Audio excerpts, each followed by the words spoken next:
Birincisi, mənə elə bir insan dərs keçir ki, mən onun adını ucaltmalıyam. Və sonra da digər verilişdən mənə təklif gəldi.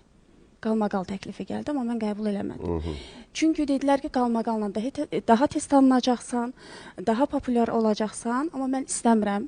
Eybi yox, qoy mən gec populyar olum. Amma mahnılarım ilə, ədəbim ilə, necə varam elə də qeydim. İstəmirəm qalmaqal.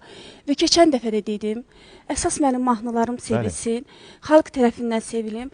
Bir də ki, Mikael, keçən dəfə sizin verilişə mən çıxdıqda, mən o qədər həyəcanlıydım ki, birdən məni xalq qəbul eləməz, xalq sevməz. Bu, bilirsiniz də, hər müğənnini xalq anında mənimsəmir. Əlbəttə, qəbul eləmək var. Qəbul eləmək var, onu illər çəkir, vaxt keçir. İnsan var, müğənnimiz var ki, 10 ildən sonra onu qəbul edirlər, 15 ildən sonra. Amma mən bütün səhifələri paylaşdı, sağ olsunlar. Və özümdə xalqda mən sevgi gördüm. O rəylərdən. O rəylərdə, bəli. Dedilər ki, yəni səhnəyə lazımdır, çıxsın. Və mənim bugünkü gün arxamda mənim xalqım dayanıb.